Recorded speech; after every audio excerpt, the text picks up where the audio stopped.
Hello friends, आज मैं लेके आ गई हूँ आपके लिए चूरमे के लड्डू की रेसिपी। जैसे कि आप लोग जानते हैं फ्रेंड्स, मकर संक्रांति आ रही है तो बनियों में क्या होता है, चूरमे के लड्डू बनाए जाते हैं। जिस तरीके से पहाड़ियों में आपके घुघुते और खजूर बनाए जाते हैं, सेम वही उसी तरीके से हमारे यहाँ बनियों में ये लड्डू बनाए जाते हैं। प्रोसेस में थोड़ा सा डिफरेंस है, बस रेसिपी व सामान जो है दोनों की सेम ही होता है। जैसे कि खजूर जो हमारे सूजी और आटे के बनाए जाते हैं, इसी तरह चूरमे के लड्डू भी हमारे सूजी और आटे के बनाए जाते हैं। चलिए फटाफट देखते हैं चूरमे के लड्डू कैसे बनाए जाते हैं। तो इसके लिए हमें जो मेन चाहिए वो है आटा, सूजी, बूरा और मावा। आप चाहो तो ड्राई फ्रूट्स भी ऐड कर सकते हो, बट मैं ड्राई फ्रूट्स ऐड नहीं करती क्योंकि मेरे फादर इन लोग खाते हैं तो उनको खाने में दिक्कत होती है, इसलिए मैं ड्राई फ्रूट्स ऐड नहीं करती। तो जैसा कि आप लोग देख रहे हैं, सबसे पहले ले ली थी मैंने सूजी। आप सूजी और आटा जो है सेम मात्रा में लेना। अगर आप 1 किलो आटा यूज़ कर रहे हैं तो 1 किलो सूजी यूज़ करो, आधी किलो सूजी यूज़ कर रहे हैं तो आधी किलो आटा यूज़ करो। तो जैसा कि आप लोग देख रहे थे, मैंने 750 ग्राम सूजी ऐड करी है तो 750 ग्राम आटा यूज़ किया है। और इसमें ऐड करेंगे सबसे पहले घी, क्योंकि इसका हमें डो लगाना है। तो जितना आप घी मिलाओगे उससे क्या है, डो आपका उतना ही सॉफ्ट बनेगा। तो जैसा कि आप लोग देख रहे हैं, मैंने घी ऐड कर दिया था। घी ऐड करने के बाद घी को बढ़िया तरीके से आटे और सूजी में मिक्स कर लेंगे और कुछ भी नहीं मिलाना है आपको इसमें। तो जैसा कि आप लोग देख रहे हैं, आटा, सूजी और घी को मैंने ऐड कर दिया है और मैं इसको मिक्स कर रही हूँ। फिर उसके बाद मैं इसमें गर्म पानी का यूज़ कर रही हूँ, क्योंकि विंटर है तो थोड़ा मैं गुनगुने पानी से जो है आटा गूंद रही हूँ। तो सबसे पहले फटाफट इसका डो लगा लेंगे। डो लगाते समय जितना आप इसे मसलेंगे आटा उतना ही सॉफ्ट बनेगा। लेकिन इसका डो लगाने में उतनी ही मेहनत लग रही थी, या आप ये कह सकते हैं कि बहुत ज़्यादा क्वांटिटी है, इसलिए मेरे को इतना टाइम लगा, क्योंकि मैं मोस्टली बहुत ही कम आटा, मतलब बहुत ही कम रोटी बनाती हूँ। तो जैसा कि आप लोग देख रहे हैं, डो बिल्कुल बनके तैयार हो चुका था। उसके बाद मैंने इसको नीचे बैठ के भी बढ़िया तरीके से मसला।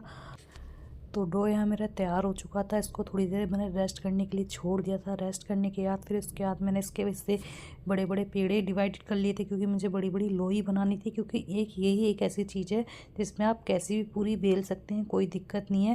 क्योंकि उसके बाद क्या होता है, हमें पूड़ियाँ बेलनी होती है मोटी मोटी, और बाद में उनको मतलब पीसना होता है। तो जैसा कि आप लोग देख रहे थे, बड़े बड़े पेड़े मैंने तैयार कर लिए थे। उसके बाद मैं टेढ़ी मेढ़ी आड़ी जैसे आपसे पूरियाँ बन रही हैं तो मैं बना रही हूँ। एक ये ऑप्शन बड़ा अच्छा है इसमें कि आप कैसी भी पूरियाँ बना लो, क्योंकि उसके बाद आपको उसका चूरमा ही बनाना होता है।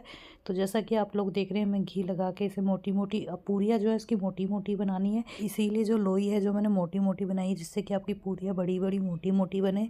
तो जैसा कि आप लोग देख रहे थे, सारी पूरियाँ बेल के मैंने एक साइड रख ली थी। उसके बाद मैंने साइड में कढ़ाई में घी गर्म करने के लिए भी रख दिया था। आप इसे जो तलते हैं या तो घी में तलिए या डालडा में। यदि आपके पास घी है तो आप घी में तलिए, अदरवाइज डालडा में।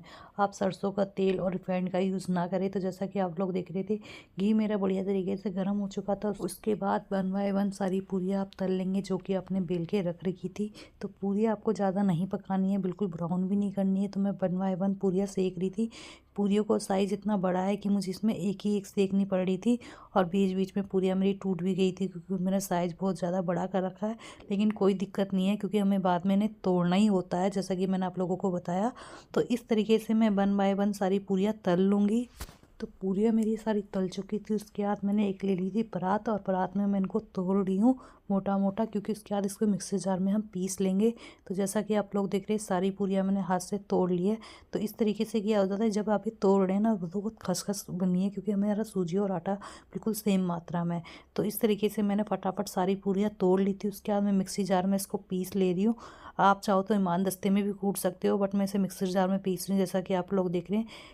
तो पहाड़ियों में जो खजूर भी है, उसका प्रोसेस भी थोड़ा सेम है। बस उसमें क्या होता है कि पहले जो हमने जो मोटी मोटी पूरियाँ बनाई है, वहाँ पर मोटी मोटी पूरियाँ ना बना के छोटे छोटे पीसेस में कट कर लेते हैं, और मीठा हम पहले ही बना लेते हैं। क्योंकि जो हम डो बनाते हैं उस टाइम हमें गुड़ के पानी का यूज़ करते हैं, तो हम यहाँ पर बूरा बाद में बनाएंगे, मिलाएंगे लड्डू बनाते समय। तो जैसा कि आप लोग देख रहे हैं, सारी पूरियाँ मैंने तोड़ ली थी। उसके बाद जैसा कि आप लोग देख रहे हैं, परात में मैंने इसको बढ़िया तरीके से मिक्सर जार में बिल्कुल बढ़िया तरीके से पीस लिया था, और एक परात में ऐड कर दिया है। उसके बाद मैं यहाँ मावा यूज़ कर रही हूँ। तो मावा भी आपको उतना ही लेना है जितना आपने सूजी और आटा लिया है। तो मैंने 750 ग्राम यहाँ मावा ऐड किया है।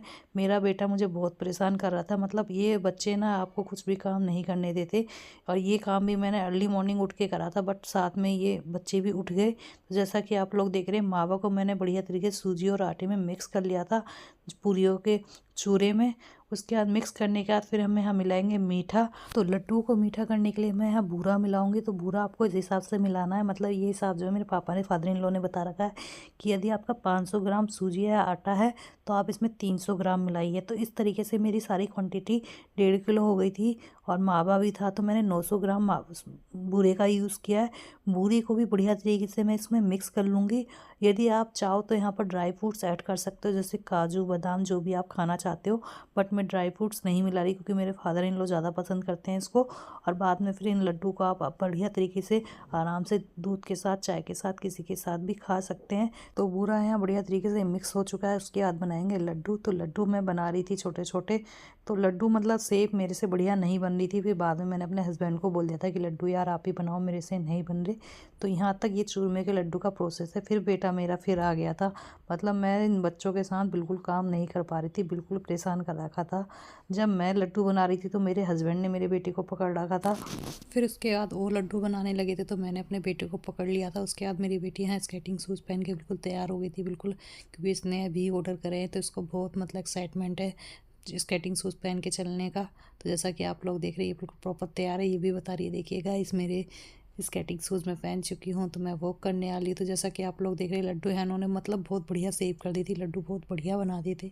तो फ्रेंड्स, रेसिपी कैसी लगी? रेसिपी अच्छी लगी है तो रेसिपी को लाइक और शेयर ज़रूर करना। यदि अभी तक आपने मेरे चैनल को सब्सक्राइब नहीं किया है तो सब्सक्राइब करना बिल्कुल भूलिएगा। आप सभी को मकर संक्रांति की हार्दिक शुभकामनाएं। जल्दी मिलेंगे हम न्यू वीडियो के साथ। Bye bye.